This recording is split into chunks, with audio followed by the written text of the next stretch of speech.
अजित पवार यांच्या निधनानंतर उपमुख्यमंत्री पदाची शपथ सुनेत्रा पवार यांनी घेतली आणि त्यानंतर सुनेत्रा पवार यांच्यावर जेवढ्या मोठ्या प्रमाणात टीका झाली त्यानंतर टीकेचे धनी ठरले ते प्रदेशाध्यक्ष सुनील तटकरे। अशी काय घाई झाली होती, अशी काय वेळ आली होती राष्ट्रवादी काँग्रेस पक्षावर की हा तातडीने तुम्हाला निर्णय घ्यावा लागला? एक तर आपल्या मार्फत महाराष्ट्राला जनतेला सांगू इच्छितो आहे की 3 दिवसाचे विधी झाल्याच्या नंतर शपथविधी झाला, म्हणजे 72 तासाच्या नंतर। त्यामुळे एक स्पष्टपणाचा खुलासा मला करू द्या की कारण चुकीचं जाऊन त्याच्यातून विनाकारण आमच्यावरती असा अन्याय होण्याची आवश्यकता नाही असं मला स्वतःला वाटतं।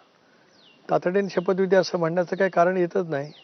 राष्ट्रवादी काँग्रेस पक्षाचा विधिमंडळ पक्षाच्या नेता निवडीची बैठक आम्ही 3 दिवसाच्या दुखवट्याच्या नंतर जो शासकीय दुखवटाही होता जो आपण पाळत असतो त्याच्यानंतर आम्ही विधिमंडळ पक्षाची बैठक 4थ्या दिवशी बोलवली। त्या दिवशी आम्ही माननीय मुख्यमंत्री महोदयांना पत्र दिलं आणि मुख्यमंत्री महोदयांनी राज्यपाल महोदयांना विनंती करून शपथ त्या ठिकाणी दिली। आता याच्यामुळे तातडी वगैरे हा प्रश्न येतोच कुठे? राष्ट्रवादी काँग्रेस पक्षाचा विधिमंडळ पक्षाचा नेता जो आम्ही परिश्रमपूर्वक दादांच्या नेतृत्वाखाली निर्णय घेतला 2023 मध्ये एनडीएमध्ये सहभागी होण्याचा, त्या निर्णयाच्या अनुषंगाने आम्ही लोकसभेच्या निवडणुकीला सामोरं गेलो। लोकसभेच्या निवडणुकीमध्ये आम्हाला अपयश आलं। विधानसभेच्या निवडणुकीमध्ये पुन्हा एकदा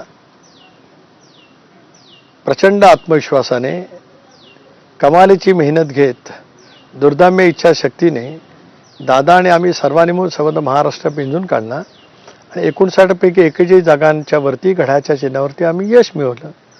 स्वाभाविकपणाने विधिमंडळ पक्षाचा नेता जसं आदरणीय दादा होते तशाच पद्धतीने त्यांचं दुर्दैवी अपघाती निधन झाल्याच्या नंतर नेता निवडीची प्रक्रिया आम्ही केली। याच्यात कोणाला काय का गैर वाटतं ही प्रश्न अजूनही दुर्दैवाने अनुत्तरित त्या ठिकाणी आहेत आणि याहीपेक्षा हे ज्यांच्याकडनं बोललं जातं किंवा केलं जातं त्याच्याबद्दलही माझा कोणाचा आक्षेप नाही, परंतु शव अंत्यदर्शनासाठी ठेवलेलं असताना विलिनीकरणाची चर्चा त्याच प्रांगणात कुणी कशासाठी केली या प्रश्नाचं उत्तरसुद्धा आपल्यामार्फत महाराष्ट्राच्या जनतेला मिळालं तर त्या माध्यमातून सुद्धा नेमकं कोणाची घाई कशासाठी होती ते सुद्धा त्या ठिकाणी स्पष्ट होईल असं मला प्रदेशाध्यक्ष म्हणून त्या ठिकाणी वाटतं आहे। जयंत पाटलांचं तुम्ही एक प्रकारे नाव घेण्याचा प्रयत्न